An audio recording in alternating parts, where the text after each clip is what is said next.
Alors, mes chers amis, on va commenter le début de la paracha. Donc, il y a deux parachutes qu'on va lire ce Shabbat. Kat et Balak. Priez pour moi. Je suis pas le Corée. Ça, elles sont pas trop compliquées. Marqué comme cela. Vaidaber Hashem el Moshe ve'Aaron est mort. Donc, le début de la paracha Kat commence ainsi. Hashem parla à Moshe et à Aaron en ces termes. Zot Kat à Torah. Voici le décret de la Torah. Asher Siva Hashem est mort. Que l'Éternel a ordonné en ces termes. Et on va nous donner tout de suite après la fameuse mitzvah de la paradouma, de la vache rousse. Donc, c'est-à-dire qu'une personne qui serait rendue impure par un mort, d'accord, elle devait se faire asperger par les cendres de cette vache rousse, et ainsi la personne est devenue pure. Moi, je vous fais Bekitsour, mais il y a tout un rituel. D'accord? Et vous savez que la Torah, elle a été traduite en araméen par Ankelos, qui était le neveu de César. On avait parlé déjà de l'histoire de ce Ankelos. Donc, c'était un converti. Ce Ankelos, il a traduit la Torah en araméen. Réellement, il faut savoir que le Targum, donc le Targum, c'est-à-dire la traduction araméenne, d'accord, elle a été donnée à Moshe sur le mont Sinaï. D'accord? C'était donné sur le mont Sinaï. Simplement, ça a été oublié au fil du temps, d'accord? Et ça a été retrouvé par les travaux de Ankelos. Et donc, dans le Targum, dans la traduction araméenne de Ankelos, c'est traduit comme cela. Da Gezerat Oraita. Voici Gezerat Oraita. Oraita, c'est la Torah. Et Gezerat, c'est quoi Gezerat? C'est le décret. Donc, il traduit le mot Chukat par Gezerah, par décret. Dit Farki d'Hachem et Memar que Hachem ordonna en disant. Donc, apparemment, il y a rien d'extraordinaire.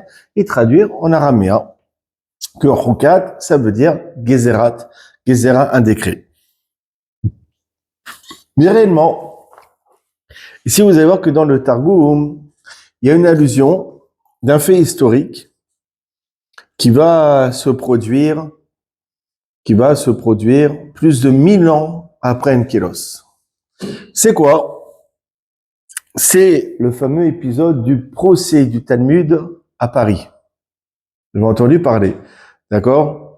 Qu'on appelle la disputation de Paris, qui a duré de 1240 à 1242. Vous avez un qui s'appelait, donc ça s'est passé à Paris, donc en France, un qui s'appelait Nicolas Donat. Ce Nicolas Donat, c'était un ancien élève de Yeshiva, un ancien élève de Maharam de Rothenburg, et il a été viré de la Yeshiva. Et puis, finalement, c'était devenu un grand hérétique, un grand critique de la Torah orale, et il s'est converti au christianisme. D'accord? Il s'appelle Nicolas Donat. Et ce Nicolas Donat, il est parti voir donc les membres de l'église là-bas, les archevêques, etc. Comme quoi le Talmud, donc le Talmud des Juifs, était antisémite. D'accord? Voilà, qui autorisait la zoophilie, comme quoi le Talmud autoriserait de maltraiter les non-juifs, on voit toutes sortes de ch'touillottes, d'âneries qu'on peut encore entendre maintenant. Et donc ça a provoqué, d'accord, ce qu'on appelle la disputation de Paris. C'est-à-dire que le roi de l'époque, Louis IX, d'accord, Louis IX, il a demandé en 1240, d'accord, d'ouvrir justement un grand débat sur le Talmud. Ça a duré 2 ans, de 1240 à 1242, d'accord. C'était en présence de la mère de Louis IX, c'est Blanche de Castille. D'accord, c'était sa maman qui était là, qui était présente pendant les 2 années de débat. Il y avait l'archevêque, comment il s'appelle celui-là? Gauthier Cornu, d'accord, et il y avait notre archevêque Guillaume d'Auvergne. D'accord, ils étaient là pour discuter face à 2 grands rabbinim, d'accord, de la véracité du Talmud. Les 2 rabbinim qui ont été nommés pour assister à ces débats et pour confronter ces archevêques, c'était Rabbeinu Yehiel de Paris, donc c'est un des Tosophistes, c'est Yeshiva, elle était à Paris, et également Rabbeinu Moshe de Koutsi. Rabbi Moshe de Koutsi, pour ceux qui étudient, le Bet Yosef et les poskim, c'est le Samag. Quand vous voyez Samag, c'est Sefer Mitzvot Gadol, c'est Rabbeinu Moshe de Koutsi, d'accord, qui était aussi français. Et c'était des élèves de Maharam et Rothenburg. Donc finalement, le débat a duré 2 ans, et en juin 1242, le 17 juin 1242, d'accord, il y a eu la décision de quoi? D'accord, de brûler les Talmuds. D'accord? Donc il y a eu, je sais pas combien de charrettes remplies de Talmuds qui ont été brûlées à Place de Grève. Donc c'est à l'hôtel de ville. Là vous avez l'hôtel de ville de Paris. D'accord? C'est Place de Grève. À cet endroit-ci a été brûlé, on va dire des milliers de fascicules de Talmud. D'accord? Il me semble que ça s'est passé le 17 juin 1242. Et ça correspondait à la date hébraïque, le 9 Tammuz. Le 9 Tammuz. Alors, je suis sûr que vous attendez pas un cours comme ça ce soir-là. Alors, vous dites, qu'est-ce qu'il a, le rabbin? Il se lâche. Il n'a pas l'habitude. D'accord. Donc, c'est quelque chose, c'est un événement qui est catastrophique, effectivement. Les sages de la Torah,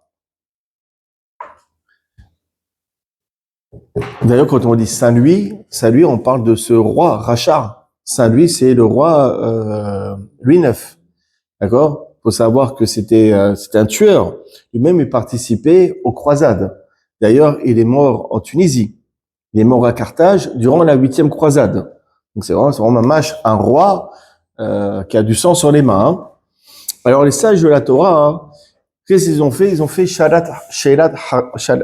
Halom. Ils ont questionné le ciel à travers un rêve. Ça s'appelle Shelat Halom. À l'époque des théosophistes, ils savaient faire cela. Ils posaient la question, il y avait tout un truc, tout un rituel, toute une manière de faire, et dans le rêve, on leur répondait. Ils ont fait justement Shelat Halom concernant cette Gezerassi.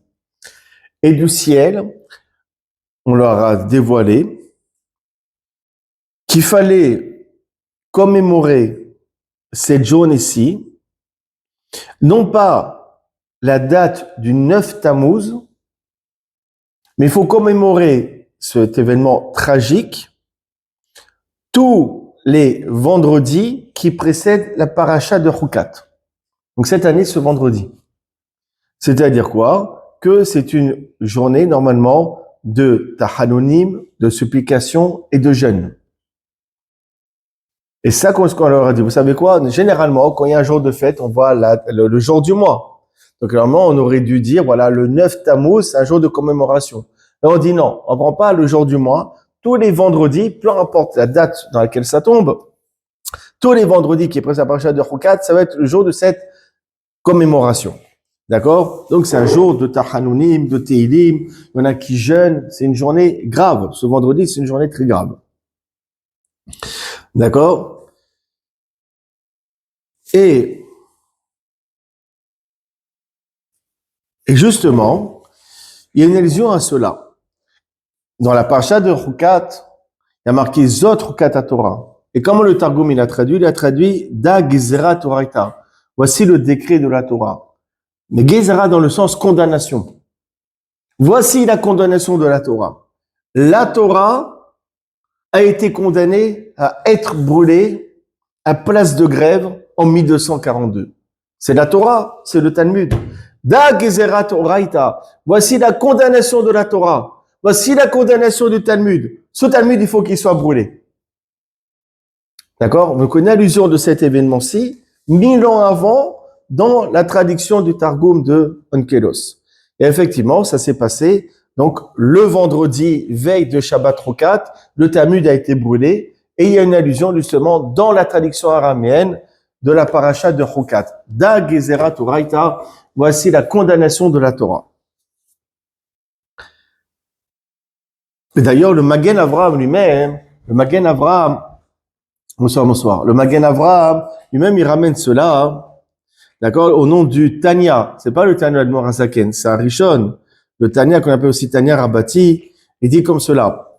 Donc, je cite le Magen Avraham.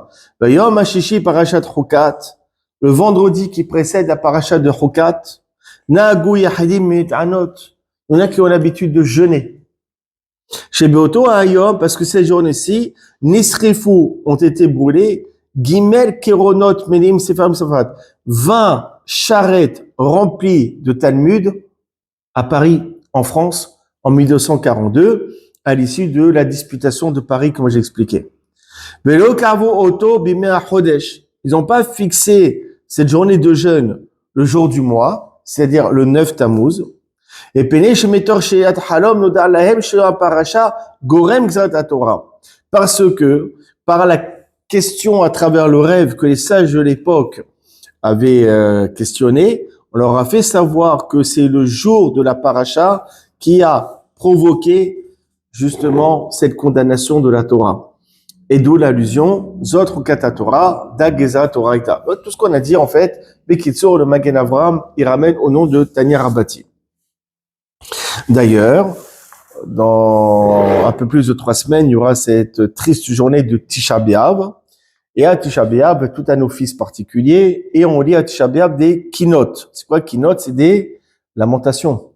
C'est des plaintes. C'est des gémissements. Et les kinot, c'est toujours un air un peu particulier, un air Laïstor de chez Laïstor. D'accord? Ramma, grave. Là, c'est très angoissant. On lit d'ailleurs, quand on comprend les paroles, on peut pas s'empêcher de pleurer. Les paroles, elles sont très dures. Alors, Echa, c'est des lamentations, mais en plus de Echa, on lit ce qu'on appelle les kinot. D'accord? Des kinot, c'est encore d'autres lamentations. Donc, c'est écrit par différents rabbanim. Donc, c'est des poèmes extrêmement tristes. Et justement, il y a une qu'on a l'habitude de lire, qui d'ailleurs a été écrite par, carrément par Maharam Rotenbourg. Maharam Rotenbourg, qui était le maître de ces 2 rabbanim qui a affronté ces archevêques. D'accord? Rabbi Yahya de Paris et Rabbi Moshe Mikoutsi, c'était des élèves de Maharam Rotenbourg. Donc Maharam Rotenbourg, pourtant il est allemand, mais apparemment il était à Paris dans ces événements, il a insisté justement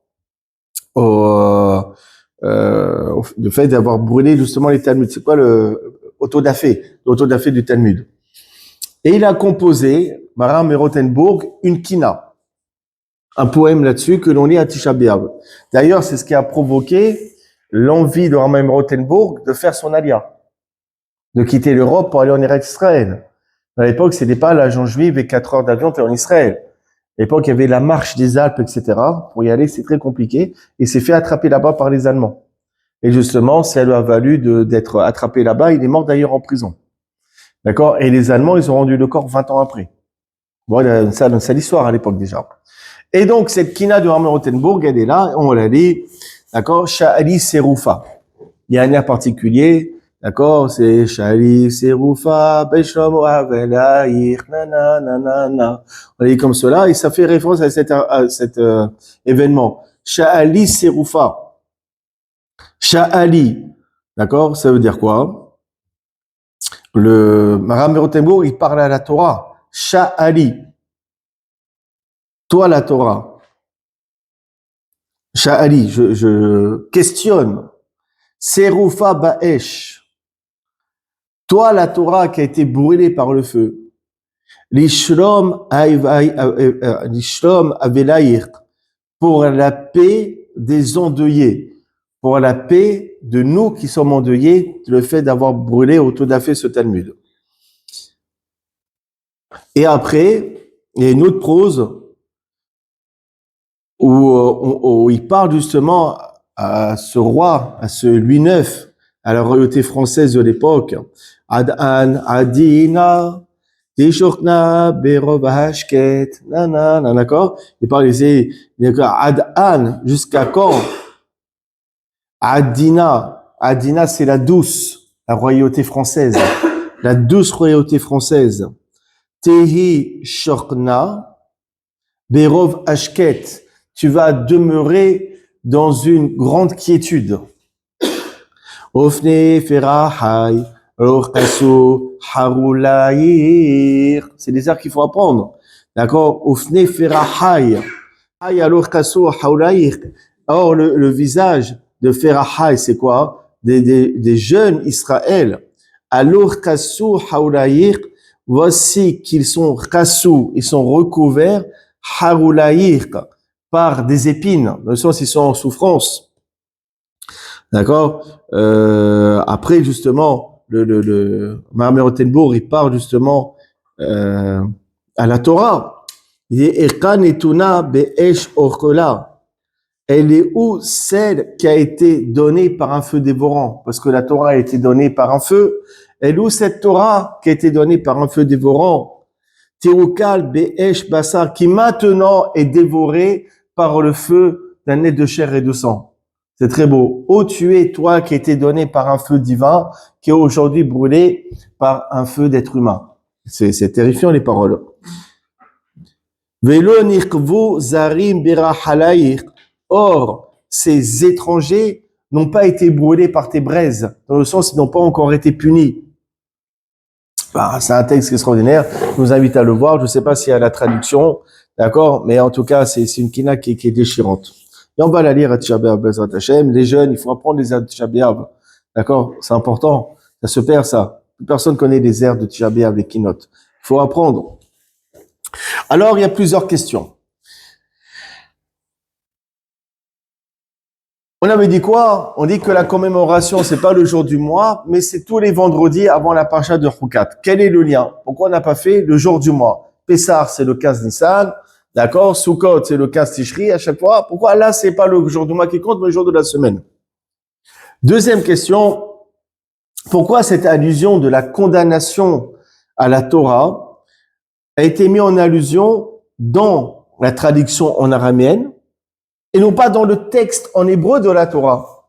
D'accord? L'allusion de la condamnation de la Torah, c'est dans le Targum.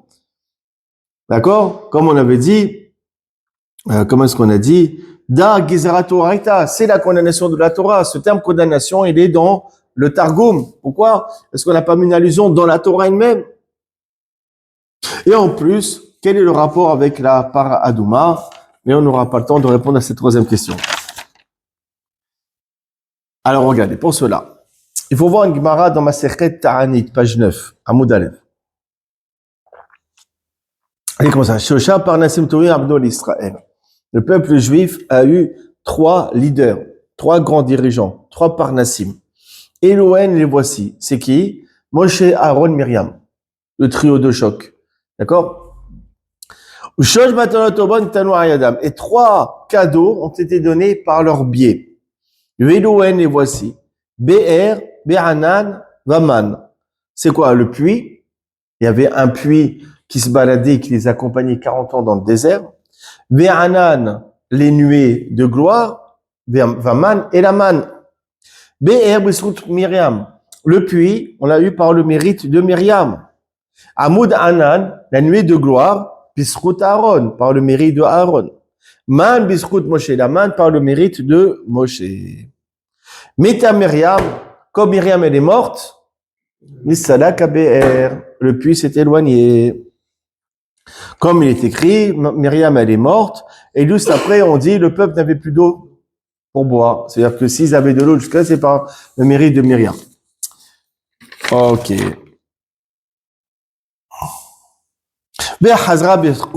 Par contre, le puits est revenu par le mérite de Moshe Aaron.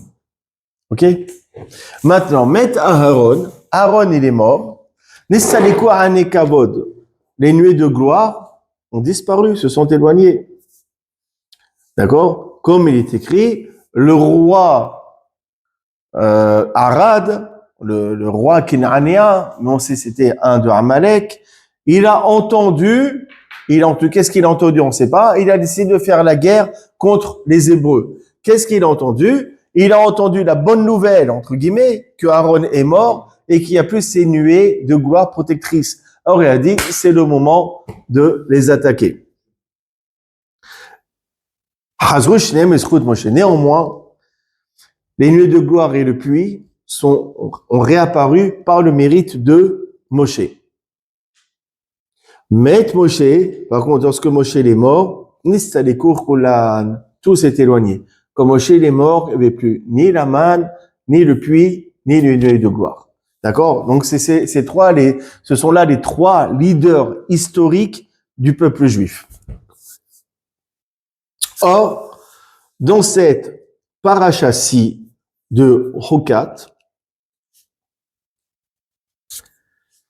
on va voir que ces trois dirigeants, ils vont mourir dans la même année, la 40e année, donc la dernière année dans le désert, donc avant qu'ils rentrent en Eretz Israël sous le leadership de Josué. On va voir dans cette paracha que ces trois-là, ils sont voués à mourir durant cette 40e année. Yoshua.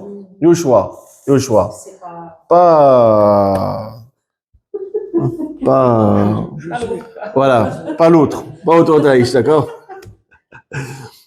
Donc, d'abord, la paracha va commencer en parlant de la mort de Myriam. D'accord? On va voir, on parle de la mort de Myriam.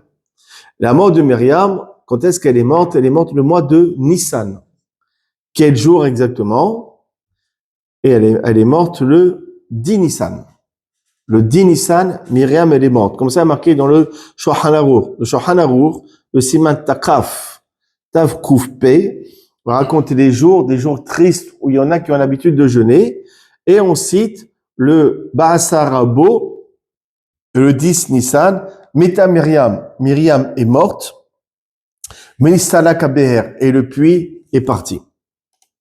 Ok. La suite de la paracha, on parle de quoi?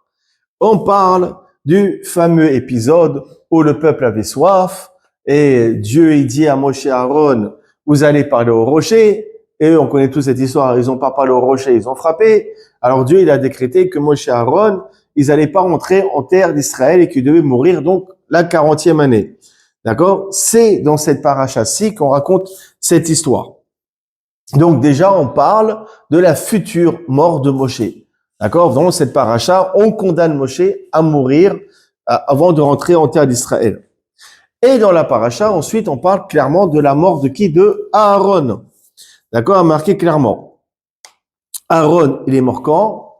Il est mort Rosh Chodesh Av. Rosh Chodesh Av, c'est la mort de Aaron. D'accord? Et après, Moshe, il va mourir quand? Toujours la 40e année, le 7 Adar.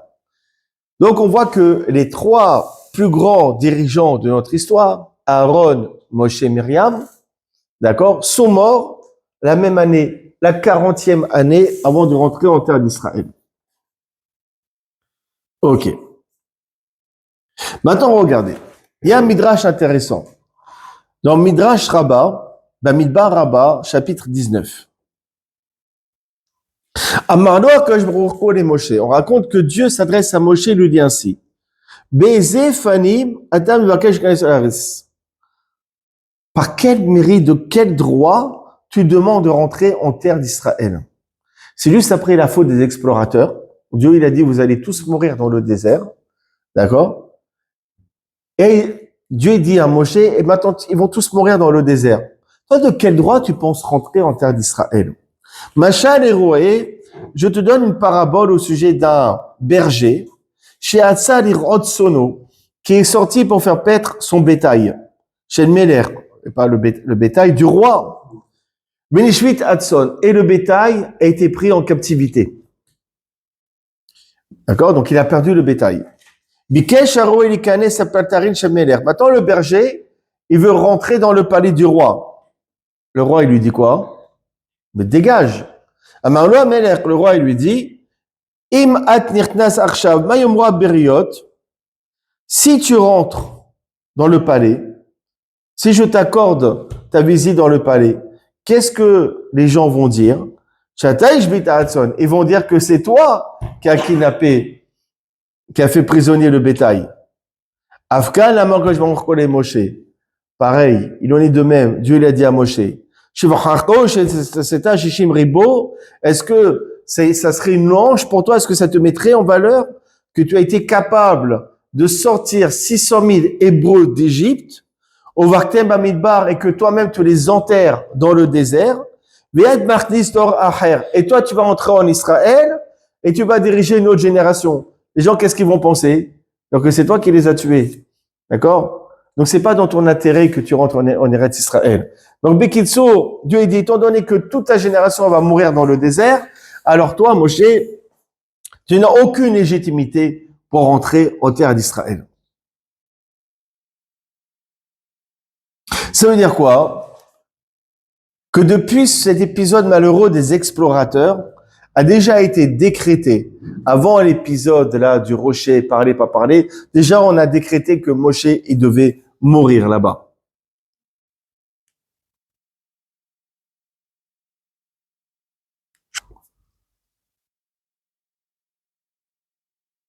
Et donc par conséquent, Aaron également et Myriam également, d'accord, ils devaient aussi mourir avant l'entrée de la nouvelle génération des enfants d'Israël en Terre Sainte. S'ils sont morts avant l'entrée en Eretz Israël, c'est forcément pour amener une kapara, une expiation, à cause des fautes de la génération du désert. D'accord? Il y a eu la faute des explorateurs, et bien Israël se sont mal comportés, Moshe, Aaron, Myriam, ils doivent mourir pour amener une kapara, une expiation, un pardon, à leur faute, à la faute de cette génération-ci. D'ailleurs, c'est Mefourash, c'est clairement dit dans la Gemara, dans Moed Katan, à la fin de la Masechet, Moed Katan, page Kohar, page 28. Amar Rabbi Ami, il a dit Rabbi Ami, la man ismecha mitat Myriam parashat paradouma. Pourquoi la mort de Myriam est juxtaposée à la paracha de la vache rousse? Vous avez dans la paracha Trokat, ouais, vous avez la mitzvah de la vache rousse, et juste après on parle de la mort de Myriam. Quel est le rapport entre les deux événements? En fait, il y a un rapport, il y a un lien. Si un smicha, c'est jamais anodin. Ces deux événements sont juxtaposés, ça n'est pas anodin, c'est qu'il y a un enseignement. L'omalecha pour te dire, ma fara aduma mechaperet, de la manière que la vache rousse, elle amène la kapara, elle amène le pardon. Rashi ramène au nom de Rabbi Moshe Adrashan que la vache rousse amène le pardon pour la faute du veau d'or. De la manière que la vache rousse, elle amène le pardon, alors même la mort de Myriam, elle amène le pardon. De manière plus générale, la mort des justes amène le pardon pour les fautes du peuple juif. C'est pour ça qu'il y a une juxtaposition entre la vache rousse et la mort de Myriam. Pour dire de la même manière que la vache rousse, elle amène le pardon des fautes, pareil, la mort de Myriam et la faute des tzadikim amènent le pardon des fautes. Et aussi, on le voit à la suite de la paracha, Amar Ibn Azar, dir Ibn Azar, Man ismecha mitat Aaron et verde kiuna. Pourquoi on a juxtaposé la mort de Aaron avec les vêtements de la prêtrise, les vêtements que le Kohen Gadol il devait porter? On le voit dans l'événement, les Tosfot, il explique comme cela, d'accord? Il y a marqué que les vêtements du Kohen Gadol, il fallait les retirer de Aaron et habiller Elazar à la place. Et juste après, on parle de la mort de Aaron. Donc, on juxtapose les vêtements du Kohen Gadol avec la mort de Aaron. Quel est le rapport? Et la Gemara, elle répond, Ma virdir kuna mechaperin, de la même manière que les vêtements du Kohen amènent le pardon, d'accord? Chaque vêtement, ça amène un pardon sur une certaine catégorie de fautes.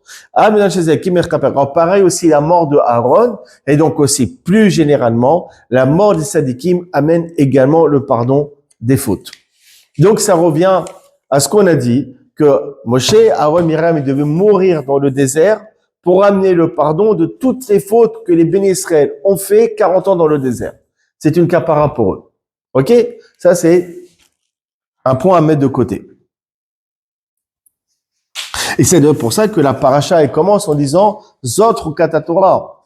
Voici le décret de la Torah. Ça veut dire quoi?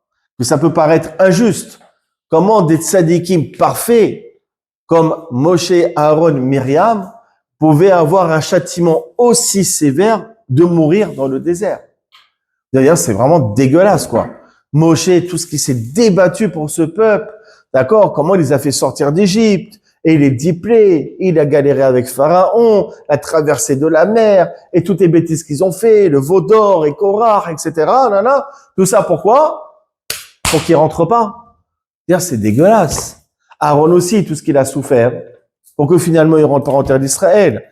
Myriam, tout ce qu'elle s'est sacrifié pour le peuple, grâce à eux, ils avaient de quoi boire dans le désert, et elle n'a pas le droit de rentrer. Dire, mais c'est dégueulasse, c'est injuste de la part d'Akadosh Baruch Hu.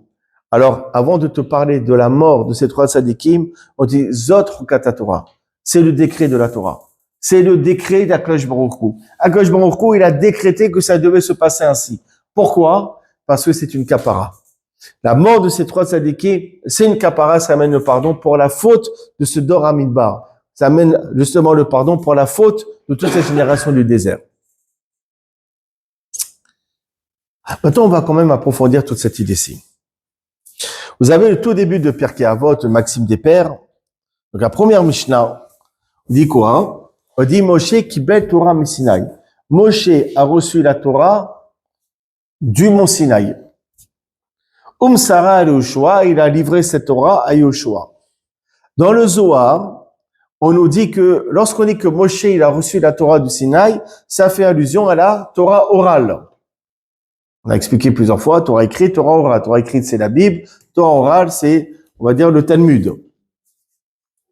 Dans Périt Sadik du Hagan Akadosh Rebit Sadok à Cohen, il dit que, effectivement, Moshe Rabbeinu, il a reçu la Torah orale au mont Sinaï. Tout le Talmud, d'accord, avant que ça soit mis par écrit par Rabbi, c'était oral. Cette Torah orale, ce Talmud, c'était donné à Moshe sur le mont Sinaï. Mais néanmoins, du fait que Moshe Rabbeinu, il a reçu cette Torah orale de la bouche de HaKadosh Baruch Hu, au niveau de Moshe, cette Torah orale, c'est comme une Torah écrite. Puisqu'elle a été donnée par Dieu directement à la source, alors, à son niveau, c'est un peu comme une Torah écrite. C'est comme une Bible, en fait. Parce que ça n'a pas été transmis par un être humain. D'accord? La définition de la Torah orale, c'est un enseignement d'humain à humain, de maître à élève. Alors, c'est pas le cas de Moshe. Moshe, il a reçu de Dieu, non pas par un être humain. Donc, au niveau de Moshe, la Torah orale, c'est comme la Torah écrite. Elle était donnée par Dieu directement. Par contre, le premier élève de Moshe, c'était qui? Aaron. Dans Masechet Eruvin page Dalet, dès que Dieu il s'adressait à Moshe, il donnait une mitzvah, tout de suite après, Moshe il la transmettait en premier lieu à Aaron. D'accord? Donc ça veut dire quoi? La naissance de la Torah orale, elle a commencé à travers le dialogue entre Moshe et Aaron. Parce que là, Aaron, il a appris la Torah d'un être humain, de Moshe. Donc là, entre Moshe et Aaron, à partir de Aaron, on peut dire que c'est la naissance de la Torah orale. Oui. D'ailleurs, on le voit. En parlant de Aaron, on dit, on dit, il sera pour toi une bouche. Moshe, Dieu dit à Moshe, tu vas aller en Égypte, tu vas parler à Pharaon, et lui, il sera pour toi une bouche. Mais réellement, ça veut dire quoi? Il sera pour toi une bouche. C'est-à-dire que le début de la transmission de la Torah orale va commencer par ton frère Aaron. D'ailleurs, quand le prophète Malachi parle de Aaron, il parle comme ça, de lui, Torah émet à tabifou. Il y avait une Torah de vérité dans sa bouche. C'est quoi dans sa bouche? La Torah orale. Le début de la Torah orale, elle a commencé avec Aaron. Ki sifter Kohen ishmeru da'at. Car les lèvres du Kohen gardent le savoir. C'est quoi les lèvres? Pas l'écrit. C'est quoi? C'est la Torah orale donnée par le Kohen, par Aaron. Ok. Donc on voit que la Torah orale a commencé par le dialogue entre Moshe et Aaron. Maintenant, vous allez me dire, et Myriam, quel rapport elle a avec la Torah orale? Eh ben, il y a un très grand rapport. Vous avez une histoire qui est racontée dans le Péri Etz Haïm. On raconte comme cela. Kishaya Arav Rabbi Haïm ba etzel Arav limod emenu zot hachokma.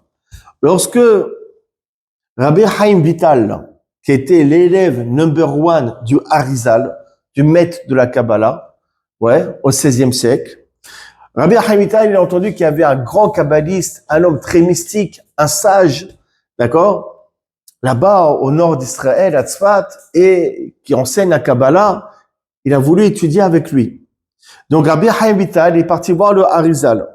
Pour apprendre de lui justement le côté ésotérique, mystique de la Torah. Le problème, Askol Mashamal Menu Ayashurka, tout ce que le Harizal, il expliquait à Rabbi Haïm Vital, il oubliait. Rabbi Haïm Vital, il oubliait. Il retenait rien. Interrogation 0 sur 20. Ça fait 2 heures qu'on est sur le sujet. Voilà, rien. Pas une bonne réponse. Rien. Il était dans l'incapacité de comprendre quoi que ce soit. Shay, rien. Il n'y a rien qui est rentré dans sa tête. Et c'est un drame quand même. C'est arrivé aussi avec le fils de Rambam. Rabbi Avraham, le fils de Rambam, il comprenait que dalle. Il comprenait rien. Un brel, comme c'est pas possible. Rien. Vous pouvez rester des heures, il retient, il apprend rien. Qu'est-ce qu'il a fait, le Rambam? Il s'est enfermé dans la synagogue et il s'est mis à pleurer. Et il s'est mis à hurler. Il a prié, Dieu, s'il te plaît, mets de la chokma, mon fils, faut qu'il comprenne, j'en peux plus, etc. Il a pleuré, il a déchiré les cieux là-haut. Et à partir de là, son fils est devenu quelqu'un. La tefila, elle a été écoutée. Et c'est Rabbi Avraham ben Rambam. Le Rambam, il était médecin. Avraham, il était pharmacien. Et c'était son fils unique. Pas pharmacien à l'époque, carte vitale, hein, c'est un pharmacien de l'époque, hein, avec les plantes, etc., d'accord. Médecin du sultan en Égypte. Et en plus philosophe, et posé kalaka, c'est la folie. Mais en tout cas, Rabbi Haïm Vital, il comprenait que dalle. Alors, c'est là qu'ils sont allés ensemble à Tibériade. C'est pas loin, c'est pas Tibériade, c'est dans le nord. Ils ont pris une petite barque et ils ont commencé à aller sur le lac de Tibériade.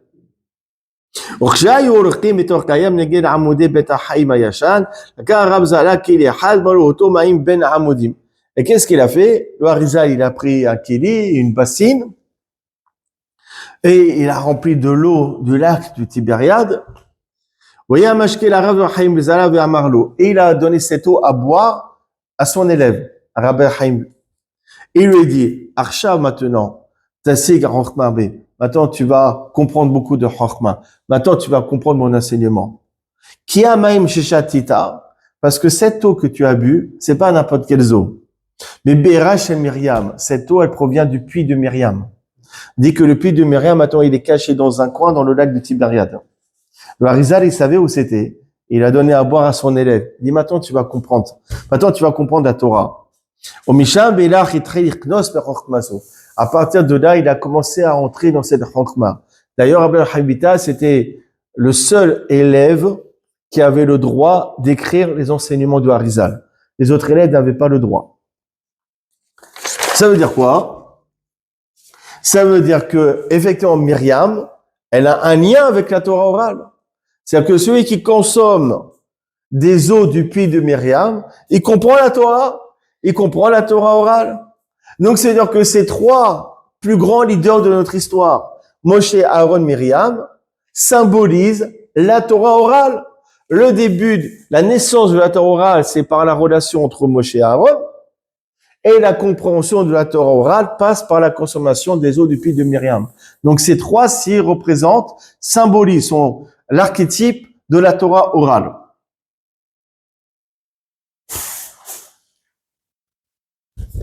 Et donc maintenant on comprend pourquoi il y a une allusion de l'auto-da-fé en 1242 à Place de Grève, hôtel de ville à Paris. Pourquoi il y a une allusion de cet épisode-ci dans la paracha de Chukat? Pourquoi? Parce qu'on lit dans Moed Katan, page 17, Yudzaïm. Aroué Tamil Hakam Shemet, celui qui voit un Tamil Hakam qui meurt, qui roule Sefer Torah chez Israël. C'est comme si qui voit il y a un Sefer Torah en train d'être brûlé. Chadve Shalom. Quand vous voyez un Sefer Torah qui est en train de brûler, ça vous déchire le cœur. C'est choquant, c'est traumatisant. Pareil, quand vous avez un Tamil Hakam qui meurt, si vous avez un Sefer Torah brûlant, pardon, un Sefer Torah vivant qui est en train de partir. Vous avez un maître qui enseigne la Torah, qui enseigne la Gemara, qui enseigne la Halakha, qui enseigne la Paracha, qui enseigne, et qui meurt, c'est un Sefer Torah qui est en train de brûler. C'est pareil. Maintenant, on comprend. Dans cette Paracha, on nous parle de quoi? On nous parle de la mort des 3 grands maîtres. Moshe, Aaron, Myriam. Ça équivaut et c'est égal à un autodafé du Talmud. C'est la même gravité, c'est le même drame. C'est pour ça qu'une allusion de l'autodafé à Hôtel de Ville dans cette paracha-ci. Parce que c'est la même gravité. D'accord? La mort de Moshe, Aaron, Myriam qui sont racontés dans notre paracha, d'accord? C'est la même gravité que de prendre des livres de Torah et de les brûler. C'est pour ça qu'il y a cette allusion dans cette paracha. C'est très beau. Maintenant, on va répondre à la seconde question. C'est quoi la seconde question du cours? Pourquoi l'allusion de la condamnation à la Torah, où la Torah a été condamnée à être brûlée, cette allusion a été mise dans le Targum, dans la traduction araméenne, Da Gezerah Toraïta, et cette allusion, elle n'a pas été mise dans le texte même de la Torah. Le Chazon Ish nous donne un grand chidouche. Lorsque je lis la traduction araméenne, vous savez qu'il y a une obligation, d'accord, chaque semaine, de prendre la paracha, de lire à chaque fois les 2 versets. Chaque verset, on le lit 2 fois. Et après, on lit la traduction en araméen. Chaque semaine, c'est une obligation. Shelei Mikra Be'achat Targum, ça s'appelle. Ça, c'est, on voit dans Shulchan Aruch, Siman, Rafé, Resh, Pehe, Hayav, Adam, Likro, Parasha, Shelei Mikra Be'achat Targum. Donc, chaque semaine, d'accord, chaque verset, on le lit 2 fois en hébreu, une fois en araméen. Ok. Lorsque je lis les versets, les versets, c'est de la Torah écrite, c'est de la Torah orale. C'est la Torah écrite, c'est faire Torah. Mais le Targum, la traduction en araméen, ça a quel statut? Est-ce que ça a le statut de la Torah écrite ou le statut de la Torah orale? Alors, il dit, le Chazon Ish, c'est de la Torah orale. Et Chazak, il dit, c'est de la Torah orale. Parce que, dans beaucoup de versets, Ankelos, celui qui a traduit en araméen, ne fait pas que traduire, il rajoute des précisions, il rajoute des commentaires.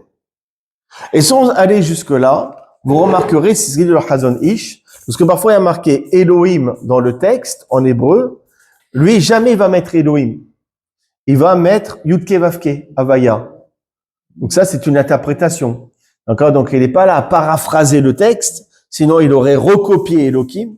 Le fait de traduire Elohim par Avaya, Yudke Vavke, c'est une preuve que c'est de l'interprétation. Et donc c'est de la Torah orale. Sans aller jusqu'au Chazon Ish, c'est récent, hein, c'est 20e siècle. Ah, déjà, le Ramban, au 13e siècle, Nachmanide, il expliquait comme cela. Targum didan, dainu kelos, notre Targum à nous, c'est un kelos. Benoten ben Oziel aussi, un autre Targum, celui de Benoten ben Oziel, bref, qui chante Torah chez Be'al, c'est comme la Torah orale. D'accord?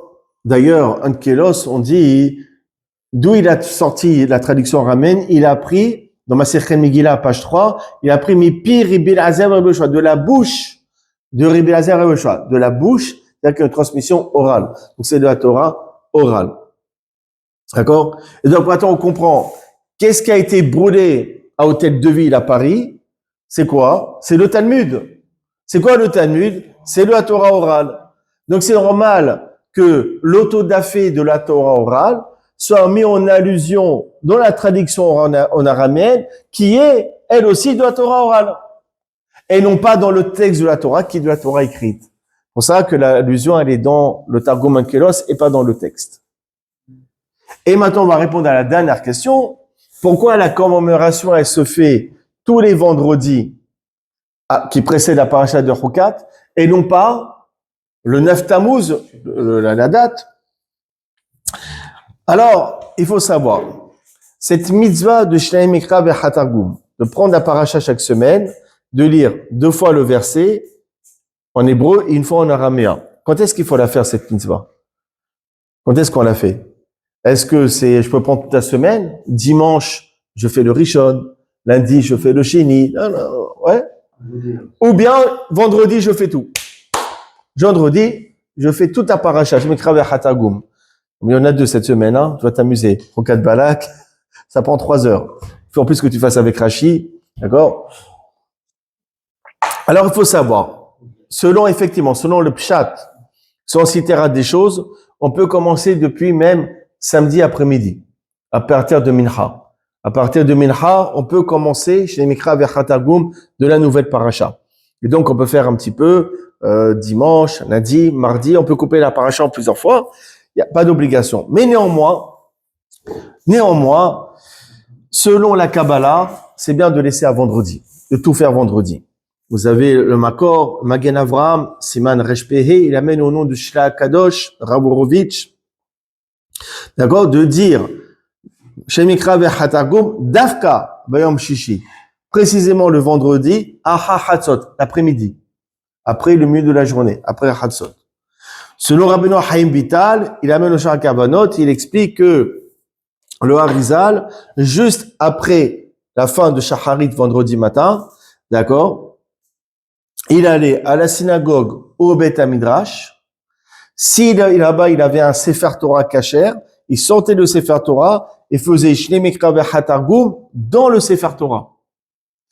D'accord? Et il dit Davka le matin, vendredi, après Shacharit, et non pas l'après-midi. Il dit comme ça, et se forcer à lire le vendredi. C'est très dur le vendredi. Il y a tellement de choses à faire, et des courses, il va acheter ci, il va acheter ça. D'accord, la douche, le ménage, va aider ci, va aider ça, là. Et toi, tu dis non, je fais rien, moi, je fais Shemikra Ve'Hatargum, prendre dans la chaise, comme cela, et faire rien du tout. C'est très dur, d'accord, de laisser Shemikra Ve'Hatargum le vendredi. Il faut savoir qu'on accomplit la mitzvah de vous savez, il y a une mitzvah de préparer Shabbat. On l'a vu ça. Faire les courses vendredi, cuisiner vendredi pour Shabbat, c'est une mitzvah de la Torah. Le 6e jour, ils prépareront ce qu'ils ont amené. Une mitzvah de la Torah de préparer Shabbat. Quand on va chez Lidl ou quand on va chez le boucher, chez Henri, etc., vendredi pour Shabbat, on accomplit une mitzvah. Mais le Kaf HaChaim, il faisait pas grand chose, le Kaf HaChaim. Mais il achetait des pommes. Il me disait de manger des pommes vendredi soir. Mitzvah. De manger, ouais. J'ai dit quoi? Rouge, exactement. D'accord? Il y a une mitzvah. Il dit lui-même, faisait pas grand chose Shabbat, c'est pas lui qui cuisinait ou autre, mais il sortait lui-même et choisissait des belles pommes pour Shabbat et il faisait le Shem, Chukucha, Verechko, Shrente, je m'apprête à accomplir la mitzvah, Verechko, Sharibéou. Maintenant, il y en a qui font rien. Pas de ménage, pas de cuisine, pas de course. D'accord? Comment ils font cette mitzvah de Achana, cette mitzvah de préparer le Shabbat? Eh ben, en faisant Shel Mikra Ve'Hatargum. C'est la mitzvah de Achana. D'accord? On a qui ont la Kavana, en faisant Shel Mikra Ve'Hatargum, d'accomplir la mitzvah de préparer Shabbat. Ve'chinu et Asher Yavi'u. Donc ça, c'est effectivement le top de la mitzvah. En tout cas, ça serait, à Pikabala, ça serait le vendredi. Alors aussi, pareil aussi, Bet Yosef, Magid Mesharim. D'accord, le Bet Yosef, Rav Yosef Karo, donc le Rav Yosef Karo qui a écrit le Shulchan Aruch, et le Bet Yosef, entre autres. D'accord, c'est aussi un Rav qui habitait à Tzfat, contemporain du Harizal, 16e siècle. D'accord, il avait un ange qui l'accompagnait, qui lui donnait des enseignements, etc. Et il y a un livre des enseignements de cet ange, s'appelle Magid Mesharim. Et cet ange, il lui a dit, Velo Yarsa Parashat Hashua, Shemikra Ve'Hatargum, Bechol Shishi Beshishi. Il lui dit justement de faire Shemikra Ve'Hatargum tous les vendredis. D'accord? Et donc maintenant, on comprend.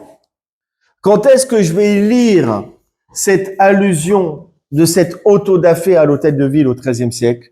Quand est-ce que je vais la lire? Où est-ce que je vais la lire? Dans le Targum. Je vais lire dans le Targum. Et quand est-ce que ce Targum, je vais le lire? Bah, le vendredi. D'accord? C'est pour ça que la commémoration de ces journées-ci, elle se fait le vendredi, d'accord, qui précède la paracha de Rukat, et non pas la date du mois. D'accord? Parce que ce Targum ou une allusion, je vais le lire quand? Je vais le lire le vendredi. C'est pour ça que la commémoration, elle se fait ce vendredi. Donc, vous savez que, donc, ce vendredi, c'est une journée un peu particulière. C'est une journée où des centaines de milliers de Talmuds ont été brûlés. Donc, c'est une journée assez triste. Il faut avoir une pensée. Il ne faut pas demander de jeûner. Qui va jeûner? C'est fatigant de jeûner. C'est mieux d'étudier la Torah. D'accord? Mais en tout cas, avoir une pensée à cette journée-ci. Mais il faut savoir quelque chose d'extraordinaire. Ils ont brûlé le Talmud. Donc, ils ont voulu que le peuple juif arrête d'étudier ce Talmud. Vous savez quoi? À l'instar des Juifs en Égypte, où est écrit à leur sujet, plus ces Égyptiens, il les faisait souffrir, plus il les martyrisait, plus ils se démultipliaient. C'est pareil. Ils ont brûlé le Talmud à Paris. À Paris, c'est l'une des villes. Aujourd'hui, on étudie le plus le Talmud. D'accord? Combien de synagogues il y a? Combien il y a de quartiers? Combien de Bate Midrashim? Rien que dans le 19e, maintenant, dans le 17e, et à Neuilly, et en banlieue, à Port-des-Lilas, Romainville, et j'en passe, à Sarcelles. Combien de Torah il y a là-bas dans le 19e? Combien de Torah il y a? D'accord? À Paris, ils ont brûlé le Talmud. Et ben, à Paris, c'est l'une des villes où on étudie le plus le Talmud, le plus la Gemara. D'accord? Ça veut dire quoi? Il y a eu cette autodafé, mais toutes ces lettres du Talmud, elles se sont envolées. D'accord? Elles se sont envolées, mais elles sont restées dans l'air parisien. Elles sont restées dans l'air parisien. Il fait que il y a une ambiance particulière d'études à Paris. D'accord? Celui qui dit, moi, je suis à Paris, je trouve pas de cours pour étudier, c'est un menteur. Impossible de pas trouver de cours à Paris. Il y a toutes tes heures dans n'importe quel quartier. D'accord? Donc, à nous d'être fiers. On nous a privés d'étudier le Talmud. Soyons fiers d'étudier le Talmud. Et soyons fiers aussi d'être dans un pays qui nous laisse étudier. D'accord? Qui est une akaratatov par rapport à la République française. C'est important aussi. D'accord? Savoir akaratatov, de les remercier qu'il y ait cette liberté de culte et que les mœurs sont changées, que nous puissions étudier. Donc, sur ces derniers mots, je dirais, vive la démocratie, vive la République et vive la France. Baruch Hanai, Amen.